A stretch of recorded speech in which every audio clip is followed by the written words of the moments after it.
Boa noite, sejam todos bem-vindos. Muito bom ver bastante gente. Ai, tá até um gelo na barriga.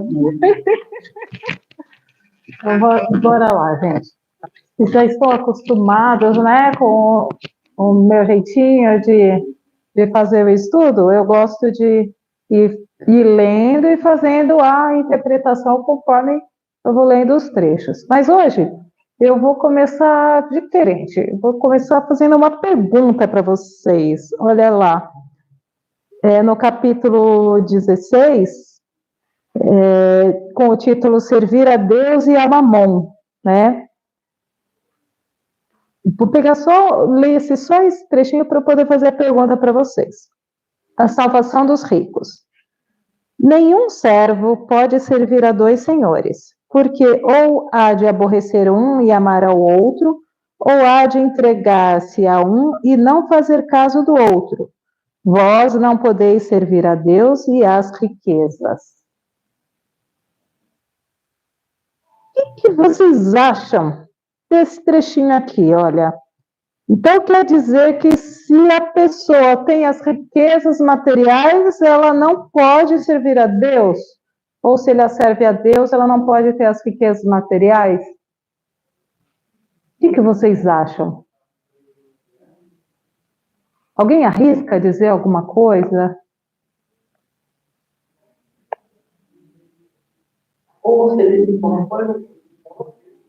Aqui parece que é isso que diz, né? Que é exclui, ou você se dedica à riqueza, ou você se dedica a Deus. Quem mais arrisca dizer algo a respeito dessa?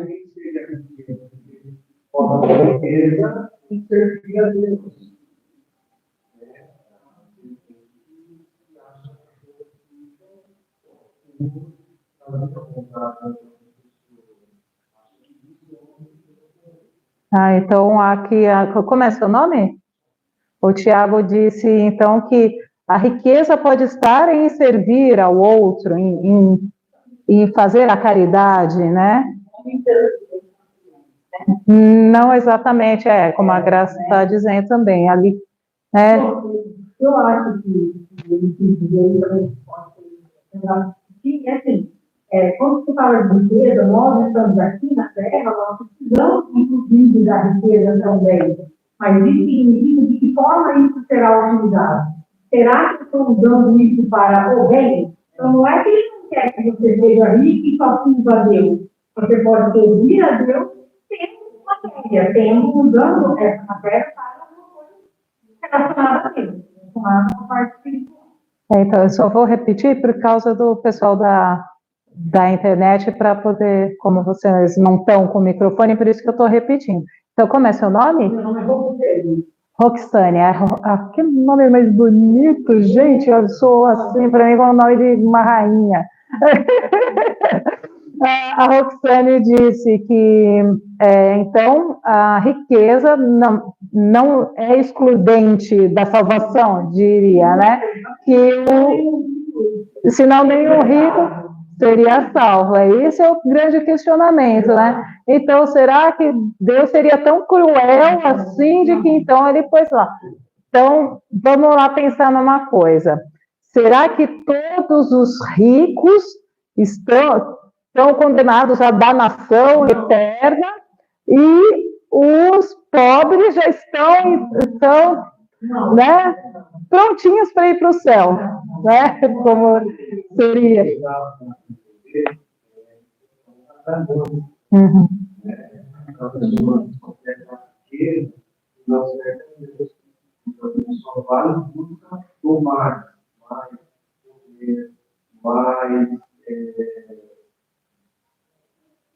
Aumentar a nossa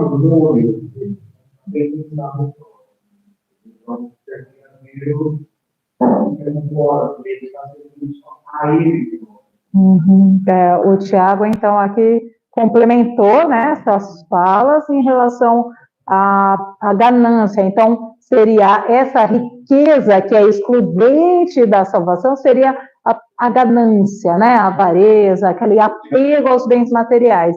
e é justamente aí que a gente vai chegar nessas conclusões, né? Até porque, como seria se tivesse só rico ou só o pobre?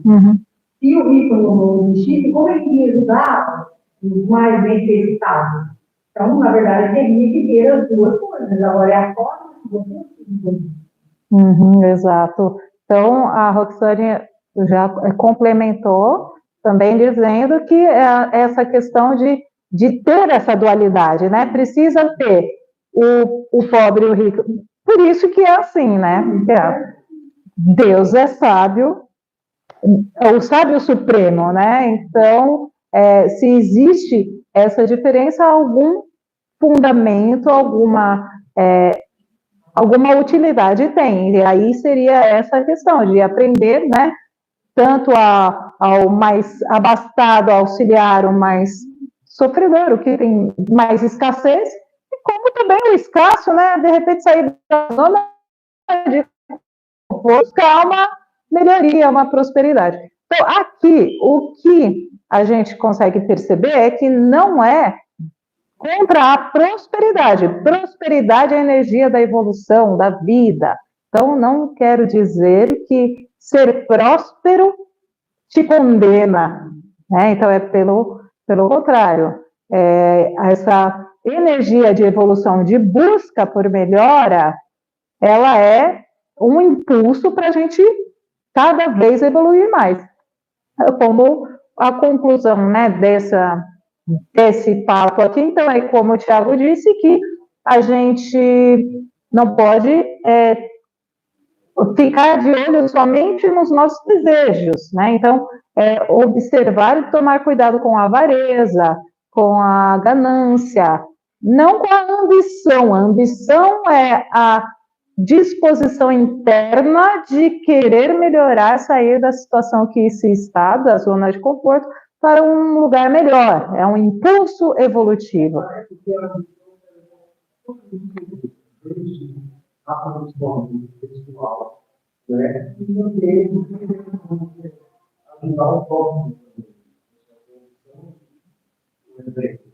Ou o patrimônio para ajudar o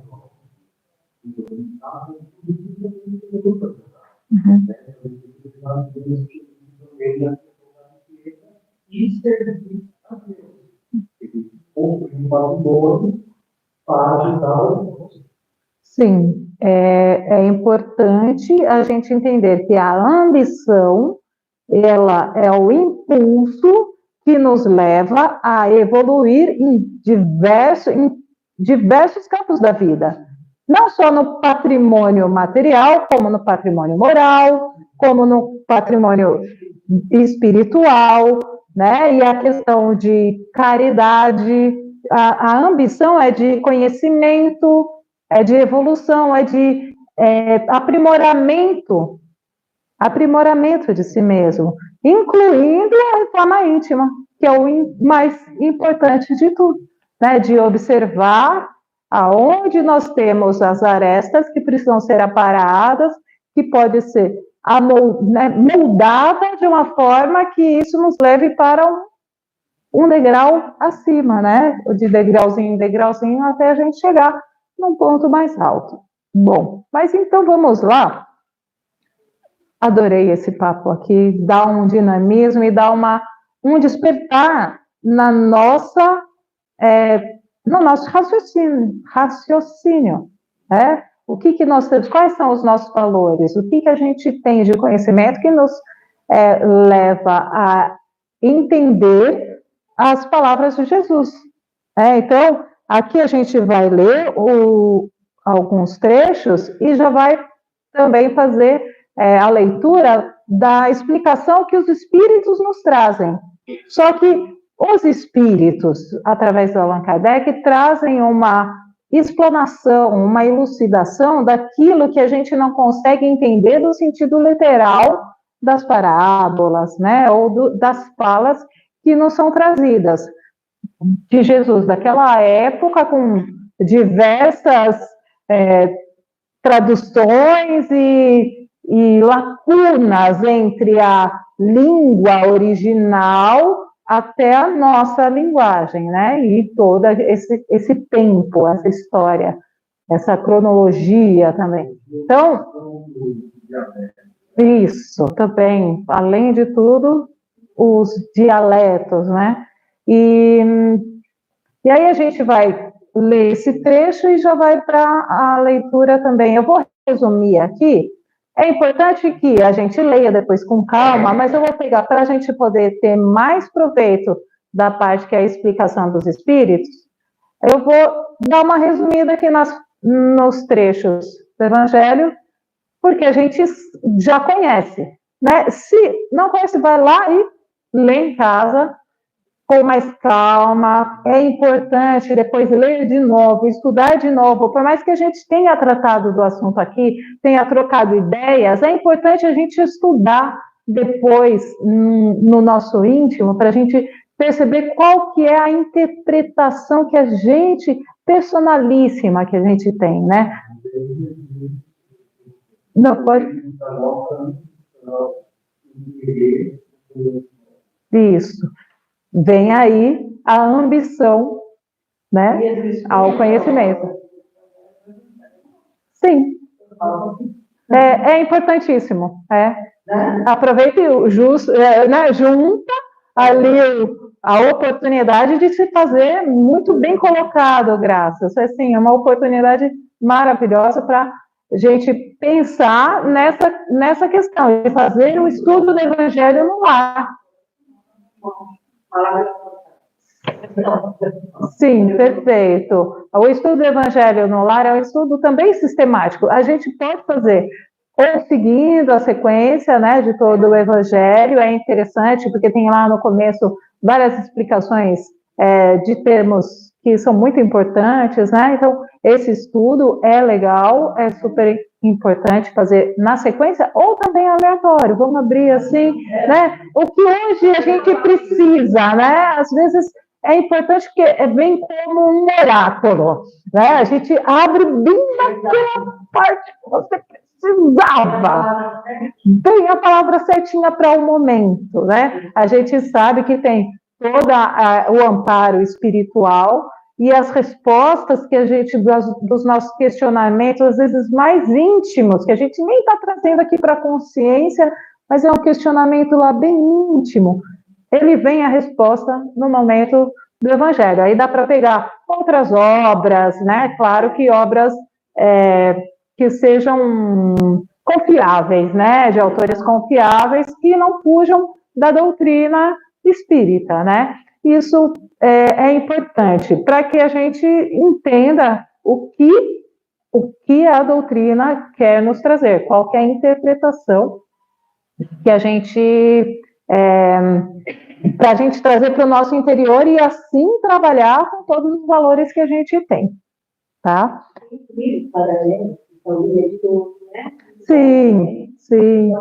Sinal verde. Dá para ler várias obras, né? Dá para pegar uma mensagenzinha, que a gente sempre tem umas mensagenzinhas impressas, dá para usar, né? Dá para fazer, dá para pegar essas obras com historinhas mais curtas, que trazem um grande ensinamento, né? Tem várias possibilidades e que são ótimas. E aí também é um momento é uma oportunidade de se fazer vibrações, né? Em benefício de outras pessoas. É o poder da oração em ação, é ali a caridade através da oração. A gente, além de ter o benefício para o nosso lar, tem o benefício para as pessoas, para os espíritos e para onde quer que seja importante chegar as nossas energias, né? A espiritualidade utiliza daquele momento, das energias que a gente emana para levar onde é preciso, onde é necessária a cura. Certo? Mais alguém quer falar mais alguma coisa? Então, bora lá. Então, tem algumas... Nesse capítulo, a gente tem aqui, ó, algumas parábolas, né? E eu não vou ler uma a uma para a gente já ir lá no fundamento que os Espíritos nos trazem, né? Então, tem aquela parte que lá em Lucas 17, Marcos 10, né? Que vem um jovem para falar com Jesus, né? E pergunta, Senhor, o que eu posso fazer para ter a salvação, né? Para herdar o reino dos céus. E aí ele diz, cumpre os mandamentos. Aí ele fala de todos os mandamentos, os 10 mandamentos. Aí o jovem fala, não, mas eu já observo tudo isso. Aí ele fala, então você pega os seus bens, doa aos pobres e vem me seguir. Aí o rapaz pegou, putz, ele saiu triste, né? E, poxa vida, vou precisar disso. Então, ali, ele provou onde está o verdadeiro, a paixão, né? Onde está os verdadeiros valores dele, né? Que o problema não é ele ter os bens, é aquele apego que ele tem aos bens, porque ele não tem a disposição de se fazer essa caridade, o exercício, a observação mesmo dos mandamentos na ação da caridade, de auxiliar os mais necessitados e despojar da sua avareza, da sua ganância, ou do apego aos bens materiais. E aí tem também outra passagem, né, em Lucas 12, versículos 13 a 21, que vem um homem para dizer para Jesus, né, ai, Jesus, vai lá falar para o meu irmão dividir a herança comigo, dividir a riqueza dele comigo. Aí Jesus fala, peraí, eu não sou juiz. Eu não sou juiz. Quem disse que eu sou um partidor ou sou um juiz, né? Aí ele fala para ele se atentar quanto a essa ambição dele, né? Então, poxa, olha o que veio pedir para Jesus, né? Jesus ensinando o amor, pois ensinando a caridade, a sabedoria, ele vem pedir para o irmão falar, usar a autoridade espiritual dele para fazer a partilha dos bens, né? Então, aí Jesus, né, fala para ele, ó, não guarda os seus valores aí, exatamente aí, né?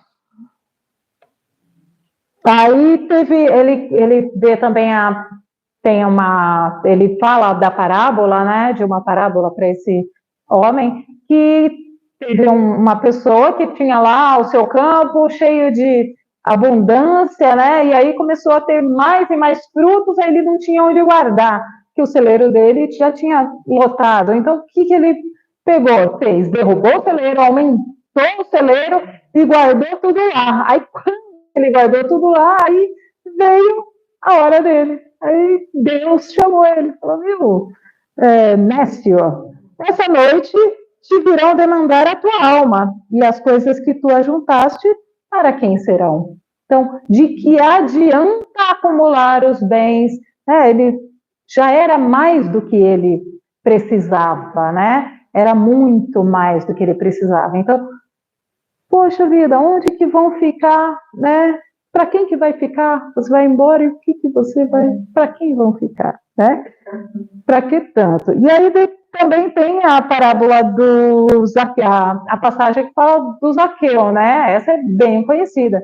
Zaqueu era um cobrador de impostos que era bem abastado, tinha bastante riqueza e tal, não era muito bem considerado lá pelos pobres, né? Não gostavam muito dos caras que cobravam impostos, e por motivos bem claros, né? Aí, então, só que ele tinha a curiosidade, queria ver quem era esse tal Jesus aí, só que ele era baixinho, né? Então ele teve que subir estava uma multidão, ele teve que subir numa árvore para ver quem era esse tal desse Jesus, né? E aí, quando ele sobe na árvore, Jesus chega, percebe ele lá e fala, Zaqueu, desce daí da sua árvore, porque eu vou ficar na sua casa. Então, ele ficou todo empolgado, foi lá, recebeu Jesus com bastante, né, a emoção, com bastante alegria, né? Com bastante carinho. E quando recebeu Jesus, ele se sentiu comovido com aquela energia de amor e ele falou, olha, né, ele se comprometeu, eu vou dividir metade dos meus bens, vou doar, aqueles a quem eu levei vantagem, sabe? Levei vantagem em cima de uns, aí eu vou restituir e vou ainda pagar 4 vezes mais. Então, aí Jesus falou que a salvação chegou na casa dele aquele dia. Mas não porque Jesus chegou na casa dele e salvou ele. Não é exatamente isso. Sim, claro, ele foi envolvido com a energia do amor, né, de Jesus, porque ele é o próprio amor, né? Mas, pela disposição dele de despojar dos bens, de auxiliar o próximo e de reparar os seus erros. Então, tá aí, ele era rico, mas a salvação veio para ele. Não por ele ter ou não dinheiro, não por ele ter ou não riquezas materiais, mas pela disposição do exercício da caridade. É essa que é a questão. E tem também... Fora da caridade não há salvação. Então a salvação está exatamente ali. Tem também a parábola do mal rico, que existia um homem rico, né, todo abastado, e também um mendigo todo estrupiado, cheio de chagas, que era o Lázaro. Então, conta a história, né, de que eles morreram. Aí depois que eles morreram, o rico foi lá para o inferno. E aí o mendigo estava lá nos braços de Abraão, que seria no céu, né? E aí ele lá, desesperado com aquele calor, morrendo de sede, o rico pedia para Deus, né? Para o Abraão, o pai Abraão, que era, né, a simbologia de Deus, era a representação de Deus para eles, né? Vem aqui, deixa eu ir aí, né? Ou então manda o Lázaro para cá, para ele me dar um pouquinho de água, para ele molhar o dedo na água e poder refrescar a minha boca. E o pai, Abraão, fala para ele que entre os dois há um grande abismo, né? Existe um grande abismo entre esses dois lugares, então não dá para um passar para o outro. E ainda ele pede, então, por favor, manda ele lá, o Lázaro, e lá dar testemunhos para os meus, né, para os parentes dele, porque para que eles não façam a mesma besteira. Aí ele fala, mas olha, não precisa, porque lá eles têm Moisés e os profetas, eles recebem toda a lição. Mas se for, aí ele ainda justifica, questiona, fala, olha, mas se for um morto lá, né, um espírito por lá, de ressuscitar, eles vão acreditar. Aí, sinto muito, ele tem lá. Não vai ouvir os profetas e a Moisés, então não vai ser um morto que vai convencê-los, né? Então, ele, aqui traz também umas lições assim incríveis, né? E tem a famosa parábola dos talentos, que o Senhor deu 5 talentos, pegou os servos e deu a cada um conforme a capacidade deles, a possibilidade deles. Mas que capacidade é essa, né? Aí deu 5 para um, 2 para um e 1 para o outro, né? Então, o que tinha 5 foi lá, investiu e fez virar mais 5.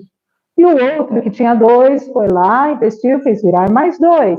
E o outro que tinha 1 ficou com medo e pegou, né? E escondeu. Eu não vou perder isso daqui. Então, cada um deles depois foi apresentar ao Senhor, e o Senhor, olha, vocês que fizeram crescer, né, fizeram prosperar o dinheiro que receberam, vocês, né, fizeram certinho, então aí receberam a minha aprovação. E você, que é o preguiçoso e medroso, não vai ficar nem com esse, tá daqui dá para o que está com 10 que fez prosperar mais. Né? E aí conclui, né? Tirai-lhe, pois, o talento e dai ao que tem 10 talentos. Então, pega dele e dá para o que tem mais. Porque a todo o que tem, dar-se-lhe-á, e terá em abundância. E ao que não tem, tirar-se-lhe-á, até o que parece que tem. E ao servo inútil, lançai-o nas trevas exteriores. Ali haverá choro e ranger de dentes. Então, tipo, condenação, né? O que ele quer dizer? Aí fica, se a gente fosse ver tudo pelo pé da letra, né? E é uma coisa, eu ia falar, meu, se Jesus é doido, né? Uma hora ele fala que é mais difícil passar. Em verdade, eu vos digo que um rico dificultosamente entrará no reino dos céus. Lembra daquela primeira parábola? Ainda vos digo mais, que mais fácil é passar um camelo pelo fundo de uma agulha do que entrar um rico no reino dos céus. Aí depois vem nessa outra e fala aqui, o que tem mais será dado, e o que não, né, aquele que não tem vai ser ainda tirado. A gente pensa, que doideira é essa? Né? Então, por isso, é importante a gente ir interpretando as lições não ao pé da letra, à essência e a parábola que a conversa que ele tem com as pessoas quer nos ensinar. E aí é isso que os espíritos vêm e dão as instruções, conforme uma interpretação mais abrangente, mais expandida, com a mente mais expandida. E é isso que a gente busca aqui, ir expandindo a nossa mente, a nossa mentalidade, o nosso conhecimento, ir evoluindo, né? Ambicionando ter mais conhecimento e mais entendimento, né? Porque, claro que nós ambicionamos também essa salvação, entre aspas, né? É o que nós ambicionamos também, né? Então, vamos lá, para agora a interpretação dos espíritos. Nós vamos lá para o item 7, a utilidade providencial da fortuna. Vou tomar uma aguinha aqui.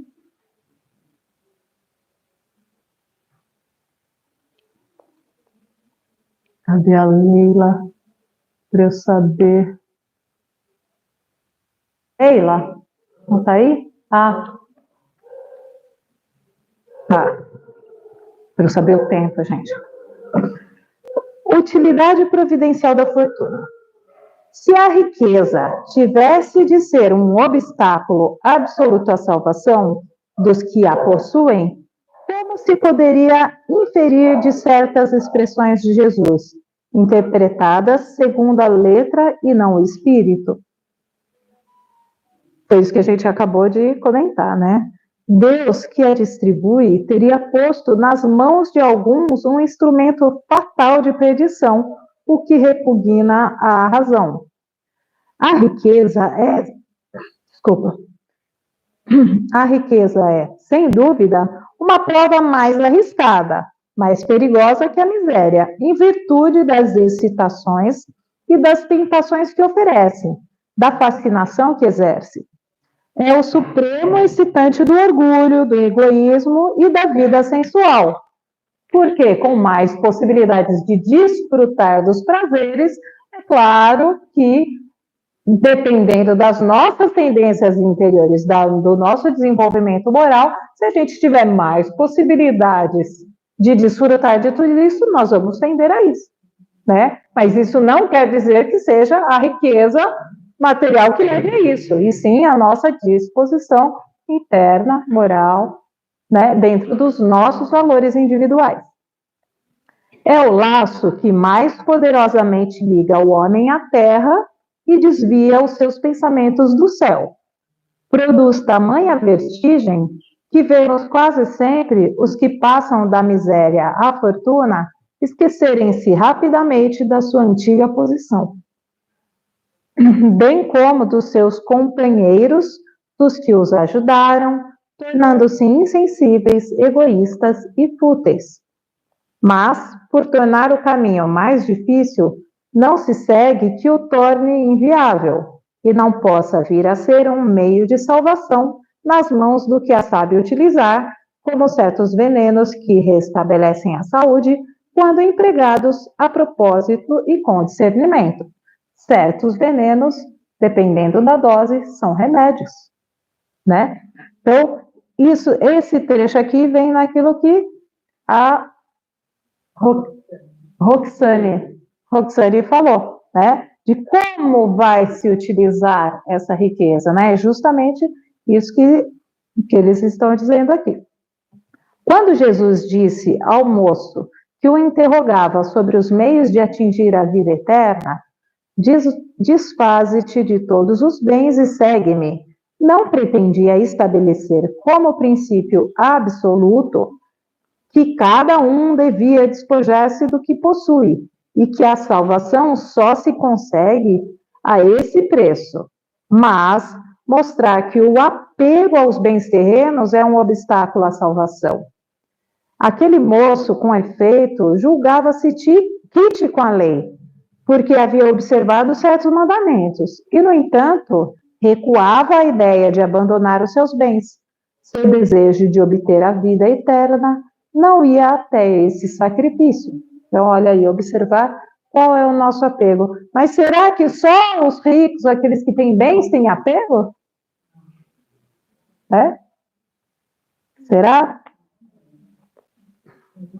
A proposição que Jesus lhe fazia era uma prova decisiva para pôr às claras o fundo do seu pensamento.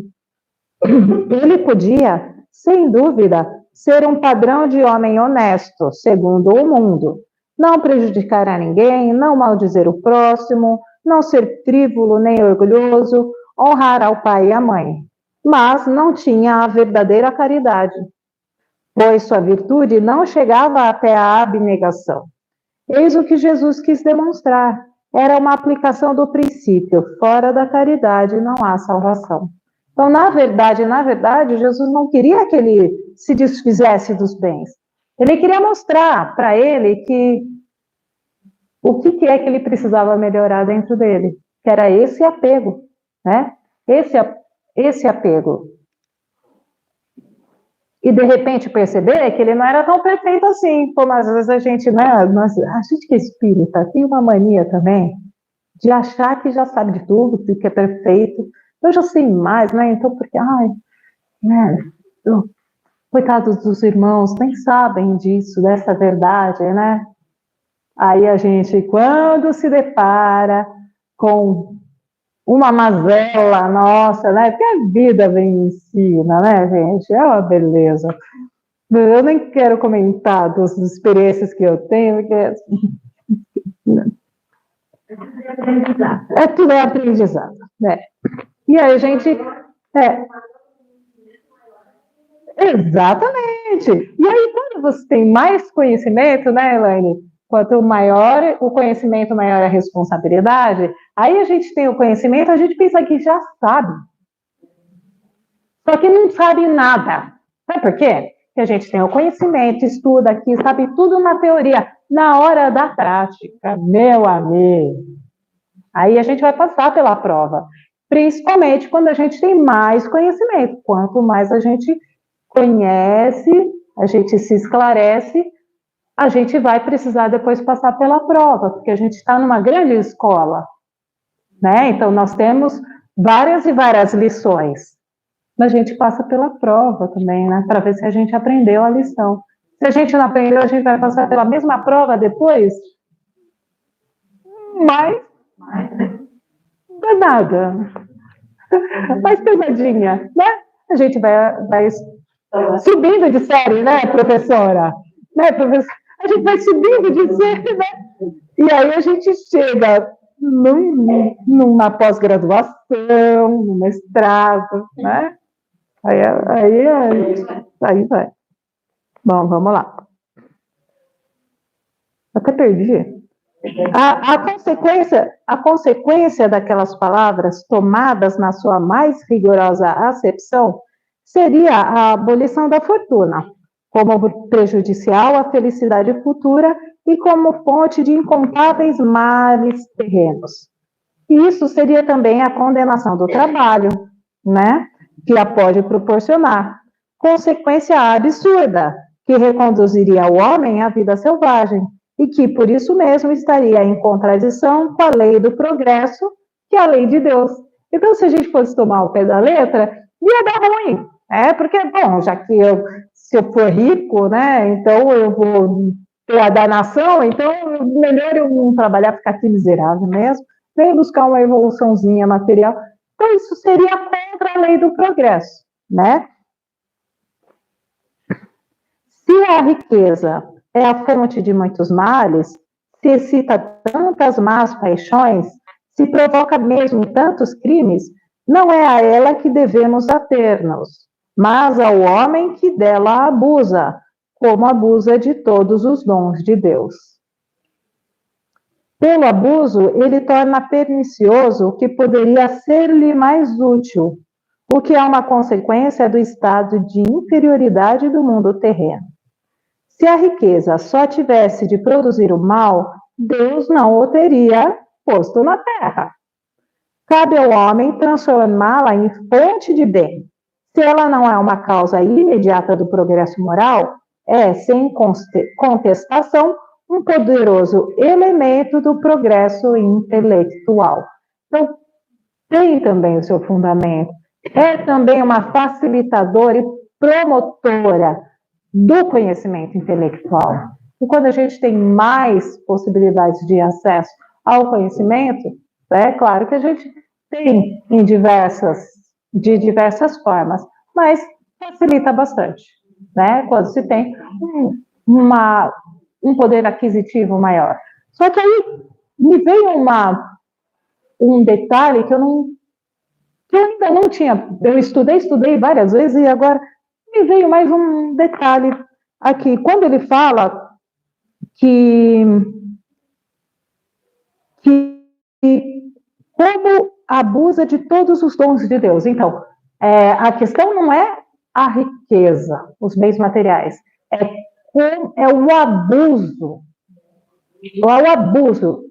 Só que como todos os dons de Deus, tudo aquilo que traz uma sensação de poder ao homem é uma possibilidade dele cair na tentação de subjugar o outro.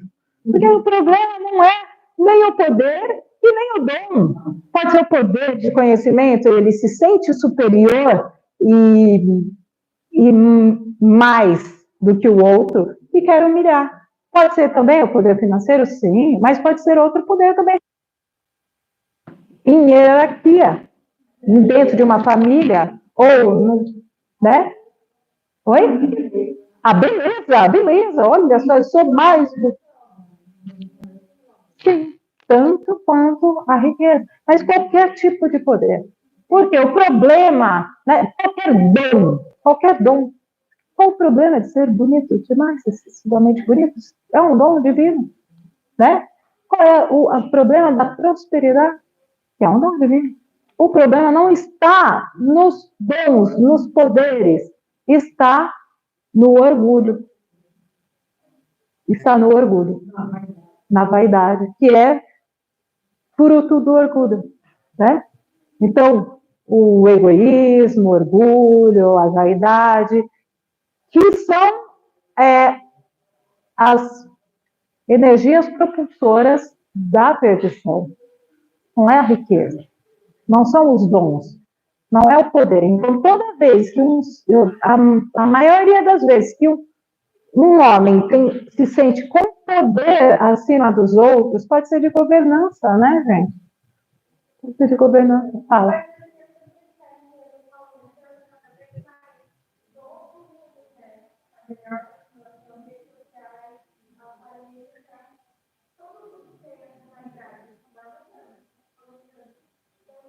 Então, o que aumenta, na verdade, são as possibilidades.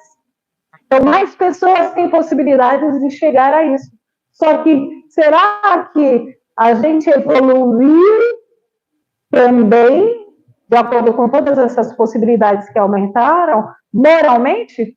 Ou a gente continua com orgulho, com egoísmo e querendo ser o sucesso também, né?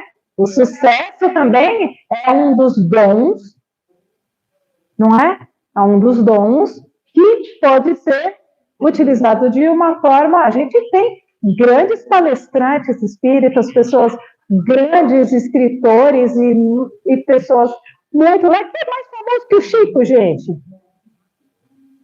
Só que ele tinha esse dom, esse poder, e usava em benefício do próximo, com amor.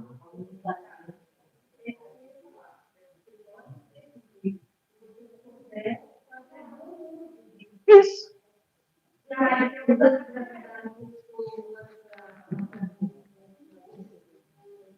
Sim, mas aqui assim, vamos considerar uma. Estou com tempo ainda, Débora? Tá.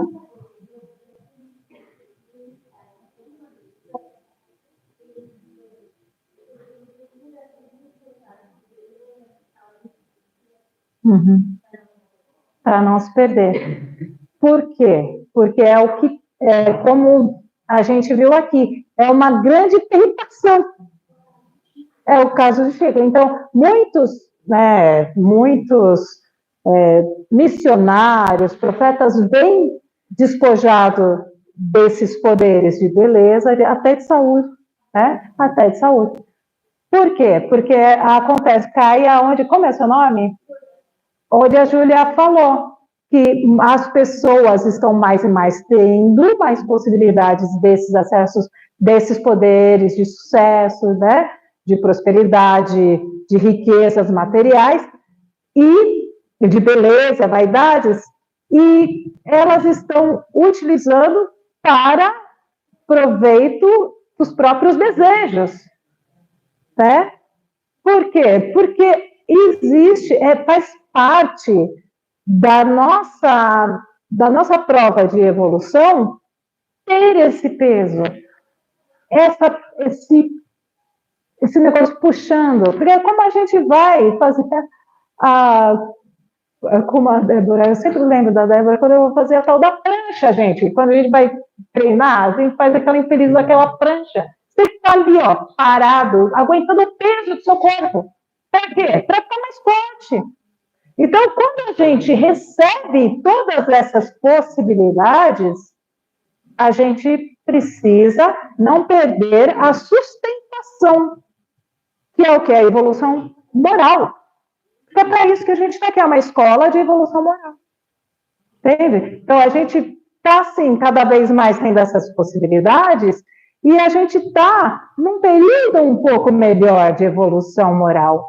Só que o que acontece? Divulgação maior dos que desfrutam dos desejos materiais. Porque não é interessante que se tenha uma propaganda da evolução moral das pessoas. Porque não prende e porque não gera lucro. Entende? Então, mas tem muito mais pessoas. É uma frase que fala assim, que a pessoa pede para a paz, mas programando a guerra. Entendeu? Que a pessoa já fala na paz, mas já está na intenção da guerra. Já está na intenção. Fala de paz, né? Fala de paz, na verdade, planejando a guerra. Né? Então, até em nome da paz se promove a guerra. Até em nome da paz se promove, até em nome de Deus e de Jesus se promove a guerra. Né? Então, porque ainda estamos num degrauzinho, assim, a gente não conseguiu subir muito. Porque a evolução é a passinhos de formiga. Para nós é passinhos de formiga. Estamos aqui na matéria, mas dentro da eternidade é só mais um passo, é mais um tempinho, né? Pode falar. É verdade. Deixa.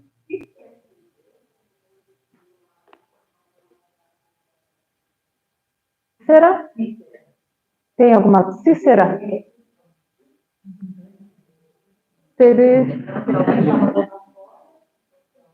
Cícera? Teve uma pessoa que saiu. Não está lá na entrevista? Tem alguma? Não.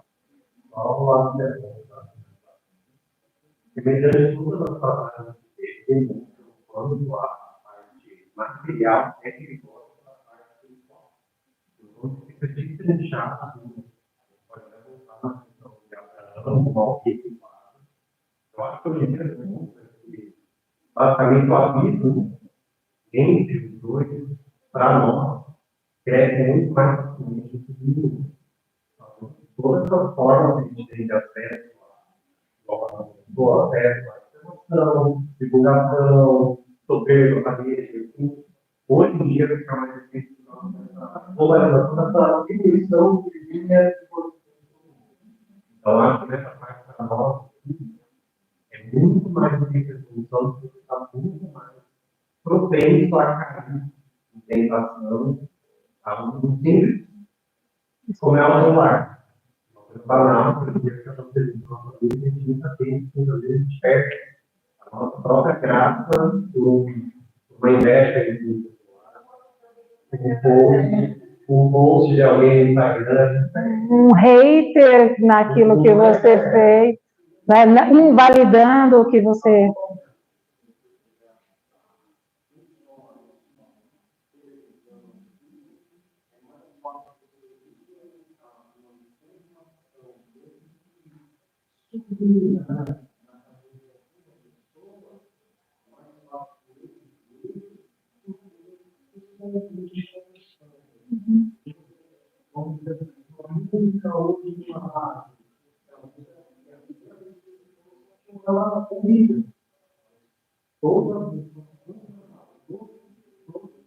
Ou no carro, passando pela vizinhança, né? Com aquela...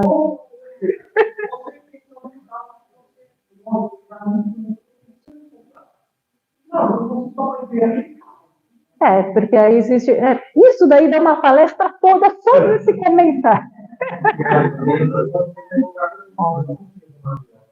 Não só isso.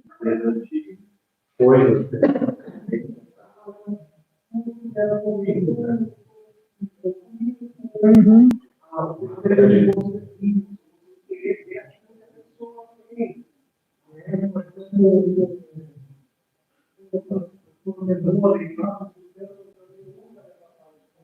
Uhum. É importante a gente estar atento a essas armadilhas, para a gente não cair nesses abismos. E sim, fica mais difícil com toda essa possibilidade, mas é o que eu falei, como se fosse na academia, né? A gente está numa grande escola e a gente está evoluindo o nosso exercício. Então, a gente só pegava... A gente sabe. Você é tudo isso, você está fazendo errado. A academia entra tem um pouco mais força de vontade. Mais força.